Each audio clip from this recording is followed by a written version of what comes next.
देखिए स्टूडेंट्स, आज अपन देख रहे हैं ओवरहेड का इलस्ट्रेशन नंबर 5। इलस्ट्रेशन नंबर 5 जो एग्जाम में आया हुआ क्वेश्चन है, बहुत ध्यान से इसको समझिएगा। The cost of producing 1000 unit of A commodity. 1000 unit का डेटा आपको दे रखा है। 1000 यूनिट का डेटा आपको दे रखा है। मटेरियल है 6000। अब 1000 यूनिट पे तो रेट क्या होगी? 6000 डिवाइड बाय 1000 करेंगे तो 6 रुपए की। वेजेस है 4000, तो डिवाइड बाय 1000 करेंगे तो आ गया 4 रुपी। प्राइम कॉस्ट आ गया 10,000। ओवरहेड चार्जेस फिक्स और वेरिएबल दोनों है। फैक्ट्री ओवरहेड है, टोटल है 2000। टोल कॉस्ट होगी 12,000। प्रॉफिट और सेल के बारे में कोई जानकारी नहीं है। ठीक है, फिर आगे कहता था कंपनी प्रोड्यूसेस 4000 यूनिट। अब कंपनी ने 4000 यूनिट बनाई तो एक नया कॉलम बनाया था।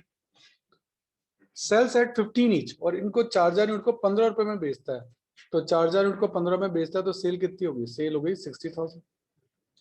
And make a profit of 13,800। Profit 13,800 है, ये प्रॉफिट हो गया 13,800।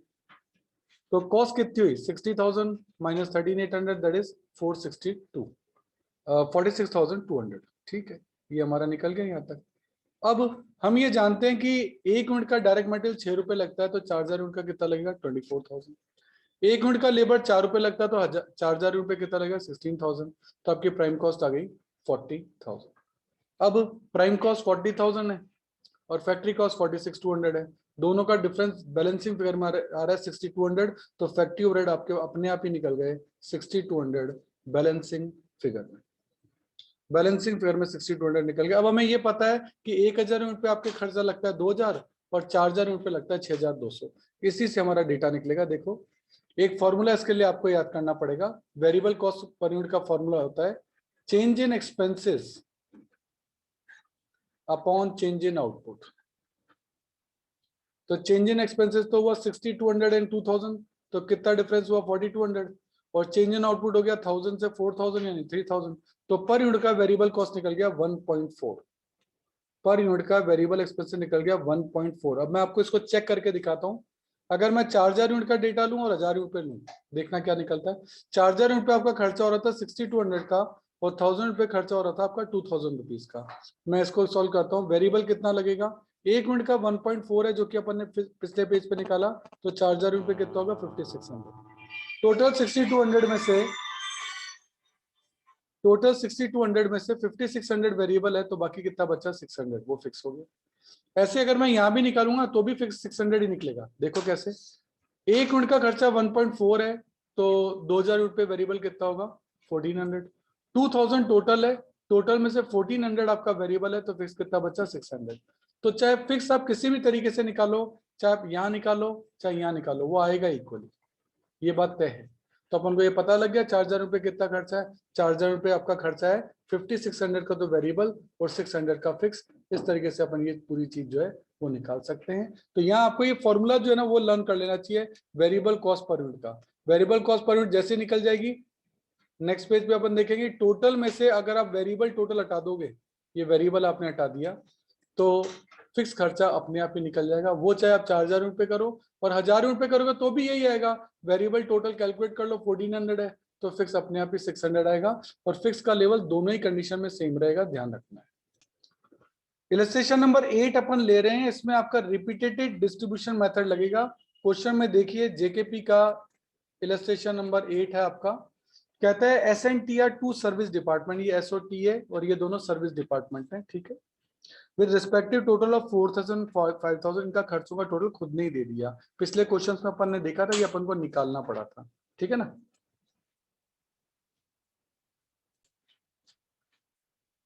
ठीक है, find out the total overhead of production department ABC। अगर ABC के टोटल खर्चे आपको दे रखे हैं 6000 7000 एंड 5000, ये आपके प्रोडक्शन डिपार्टमेंट है PD ABC, और ये उनके खर्चे हैं। यानी ये पहली लाइन जो है ना, ये पूरी क्वेश्चन में गिवन है। तो ओवरहेड एज गिवन, जितने गिवन है। अब नीचे कुछ परसेंटेजेस दे रखे हैं कि S जो सर्विस डिपार्टमेंट है उसके खर्चे बटेंगे A B C और T के अंदर। यानी सर्विस डिपार्टमेंट S T को भी सर्विसेज देता है, और ऐसे T के खर्चे बटेंगे A B C और S के अंदर। और टोटल ओवरहेड आपको दे रखे हैं, वो आपने लिख लिया। परसेंटेज देख लो 3 4 2 1 है ना। अब यहाँ एक आपका कॉलम बन जाता है बेसिस का। ठीक है, साइकिल 1 पहला स्टेज आ गया। सर्विस डिपार्टमेंट S के खर्चे बांट रहे हैं। सर्विस डिपार्टमेंट एस के लिए परसेंटेज दे रखा 30 40 20 10, मैंने रेशियो निकल लिया 3421। अब सर्विस डिपार्टमेंट एस के खर्चे हैं 4000, उसको मैं बांटूंगा तो ये यहाँ लेस हो जाएंगे, जिससे यहाँ बचेगा 0, और ये 4000 3421 में बढ़ जाएंगे 1200 1600 800 एंड 400।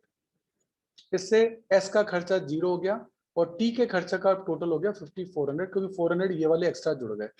ठीक है, अब सर्विस डिपार्टमेंट टी की बारी आएगी और टी का रेशियो आपको दे रखा है 1252, तो 1252 में बांटेंगे तो ये 5400 यहाँ तो लेस हो जाएगा, जिससे यहाँ 0 हो जाएगा, और 1252 में इन चारों में बांट दो 1252। इससे क्या हुआ कि टी का तो 0 हो गया, लेकिन एस का फिर आ गया 1080, तो टोटल आ गया 1080। इस तरह से पहली साइकिल कंप्लीट हो गई जिसमें सर्विस डिपार्टमेंट एस और टी के खर्चे डिस्ट्रीब्यूट हो गए। अब वापस से साइकिल 2 चालू होगी, वापस सर्विस डिपार्टमेंट एस के खर्चे हैं 1080, यहाँ माइनस होकर 0 हो जाएंगे, और ये 1080 बढ़ जाएंगे 3421 में, बांटेंगे दिस दिस दिस दिस। इससे क्या हुआ, एस के तो खर्चे 0 हो गए, लेकिन टी के फिर बढ़ गए और टी के टोटल हो गए 108। अब हम सर्विस डिपार्टमेंट टी के खर्चे बांटेंगे तो ये 108 यहाँ तो माइनस हो जाएगा, यहाँ 0 हो जाएगा, और इन चारों में बटेगा 1252, तो 1252 में बांटा, इससे इसके खर्चे फिर आ गए 21। ये सब अप्रोक्स वैल्यूज हैं, तो अब राउंड फिगर करते चलना। अब ये हो गया 21, ये हो गया 0, तो वापस साइकिल 3 वापस से चालू करते हैं। सर्विस डिपार्टमेंट एस को बांटा, 21 को बांटा, तो 3421 में, तो 3421। अब 1 जो है पैसों में आ रहा था, इसलिए हमने उसको इग्नोर कर दिया। जब पैसों में आ जाए तो उसे इग्नोर कर दो। अब क्या हुआ कि इनके सारे खर्चे 21 में से 21 गया 0, यहाँ 0 था ही, और अपन ने पैसों में आने के कारण ये पैसे में आ रहा था तो अपन ने इसको दिया नहीं, तो ये भी 0 हो गया। तो कुल मिलाकर ये खर्चे डिस्ट्रीब्यूट हो गए, अपन ने टोटल कर दिया। अब इससे क्या हुआ, सर्विस डिपार्टमेंट के सारे खर्चे खत्म हो गए और वो सब ऑटोमेटिकली इन तीनों में जुड़ चुके हैं। तो इस तरीके से सर्विस डिपार्टमेंट के सभी खर्चों को हमने अपॉर्शन कर दिया प्रोडक्शन डिपार्टमेंट के अंदर। हम बार बार अलग अलग साइकिल में खर्चों को बार बार बांट रहे हैं, साइकिल 1, साइकिल 2, साइकिल 3, बार बार वही खर्चे बट रहे हैं, इसीलिए इसको बोलते हैं रिपीटेटेड डिस्ट्रीब्यूशन मेथड, कि डिस्ट्रीब्यूट तब तक करते रहो जब तक कि वो पैसों में ना आ जाए, और पैसों में आ जाए तब इग्नोर कर देना, जिससे वो आपका काम कंक्लूड हो जाएगा। सारी कैलकुलेशन अप्रोक्स रुपए में होती है, तो आप टोटल देख लेना उतना ही बैठे, और पैसे हो उनको इग्नोर कर देना।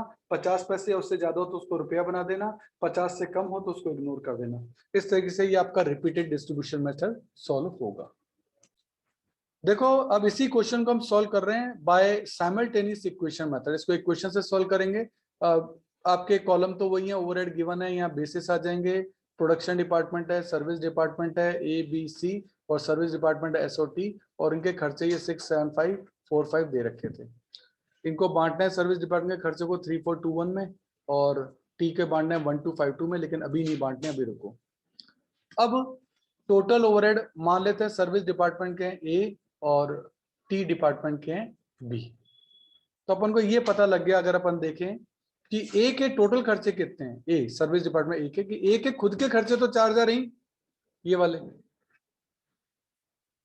और उसका बी डिपार्टमेंट में परसेंटेज कितना है, तो आप देखेंगे टी डिपार्टमेंट में टी के अंदर उसका खर्चा है 20%, तो बी का 20% भी इसी का ही है। आप ध्यान से देखिए क्वेश्चन में सर एस डिपार्टमेंट का टी के अंदर 20% है, एस का टी के अंदर 20% है, इसलिए टी का जो है वो है ये बी, तो बी का अपन ने 20% 0.20 बी ले लिया। ऐसे बी का खर्चा कितना है, तो बी का सर ये बी का 5000 का खर्चा तो है ही, प्लस उसका सर्विस डिपार्टमेंट के अंदर जो खर्चा है वो है 10%, यानी ए का 10% यानी 0.10 है। तो ये एक इक्वेशन बन गई कि ए का टोटल खर्चा कितना है, सर ए का टोटल खर्चा 4000 प्लस 0.20 बी। सर बी का टोटल खर्चा कितना है, सर 5000 प्लस 0.10 ए। ये ऐसे बनाना पड़ता है इक्वेशन। ये इक्वेशन बनने के बाद अब कोई ज्यादा काम नहीं है, हमने ए इक्वेशन को लिया, A equals to 4000 plus 0.20 B, A equals to 4000 plus 0.20 B. B की जगह मैंने पूरी इक्वेशन डाल दी, बी की जगह मैंने पूरी इक्वेशन डाल दी 5000 प्लस 0.10, तो a equals to 4000, 0.20 into 5000 that is 1000, 0.20 into 0.10 है that is 0.02a। ये 0.02a a में से जाकर माइनस हो जाएगा तो बचेगा 0.98 है।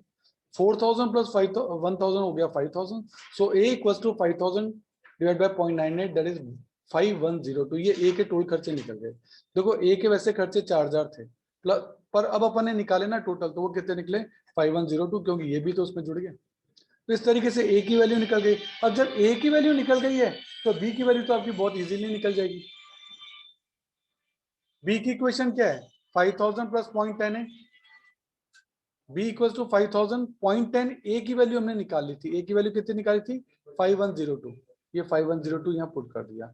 0.10 इंटू 5102 हो गया 510 plus 5000 equal to B, B आ गया 5510। अब इनका यूज क्या है तो मैं आपको बताऊं, इन दोनों का यूज क्या आएगा कि ए के खर्चे जब बटेंगे ना तो वो 5102 बटेंगे, वो 5102 जो कि आपने यहाँ निकाला है, और बी के जब खर्चे बटेंगे तो 5510 निकलेंगे, वो 5510 आपको यहाँ बांटना है।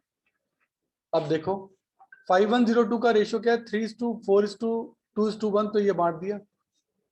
और 5510 का रेशियो क्या है, 1:5:2, ये अपन ने यहाँ बांट दिया।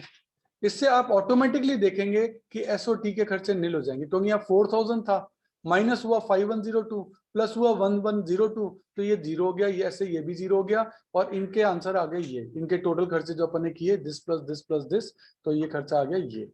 और ये 8082 सेम वही आंसर आएगा जो कि आपका रिपीटेड डिस्ट्रीब्यूशन मेथड से आया था। ये देखो ये 8082 है ना, तो वहां भी मैं आपको दिखाता हूँ, वो 8082 ही होगा।